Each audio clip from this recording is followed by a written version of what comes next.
अस्सलामुअलैकुम वरहमतुल्लाहि वबरकातुहू बिस्मिल्लाहिर्रहमानिर्रहीम। तंहिं करे ए मोहम्मद सल्लल्लाहु अलैहि वसल्लम तू पंहिंजे रब जो शुक्रगुज़ार थियो ऐं सिज लहण खां वठी रात जी ऊंधाईअ ताईं नमाज़ क़ाइम कर, यानी ज़ोहर, असर, मगरिब ऐं इशा जी नमाज़ ऐं फजर जो क़ुरान जी तलावत कर, यानी फजर जी नमाज़ क़ाइम कर। बेशक फजर जो क़ुरान या फजर जी नमाज मशहूद है, यानी फजर जी नमाज जो वक्त मलाइकन जी ड्यूटी बदलजण ऐं हाजिर थियण जो वक्त है ऐं रात जे के हिस्से में तहज्जुद पढ़ंदो कर। इहा तो लाइ वधीक इबादत है। उम्मीद आहे त तुंहिंजो पालणहार सिगो ई तोखे उन इज़ाफ़ी इबादत ऐं क़ुरान पढ़ण जो फल ऐं फज़ीलत नसीब कंदो ऐं तोखे साराहिल जाइ ते, यानी मकाम महमूद जेका क़यामत जे ॾींहुं शिफ़ाअत कुबरा जी जाइ आहे, उते बिहारींदो।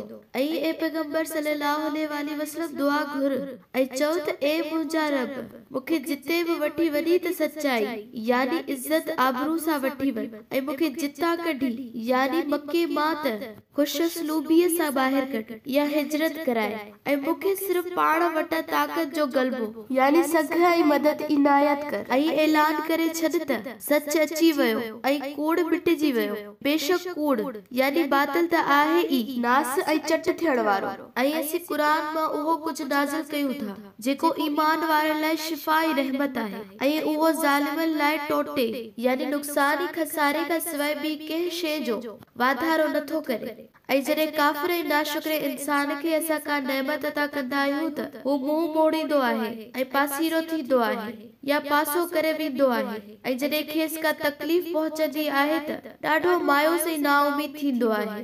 ए पैगंबर सल्लल्लाहु अलैहि वसल्लम चओ त ए इंसान, ही जेको कुछ तोखे पेश अचे थो सो तुंहिंजे अमालनि जो नतीजो आहे। सभु को माण्हू पंहिंजे पंहिंजे नमूने यानी तरीक़े सां कम करे रहियो आहे। पोइ तव्हांजो रब ई चङी तरह ॼाणे थो त केरु सिधी राह ते आहे।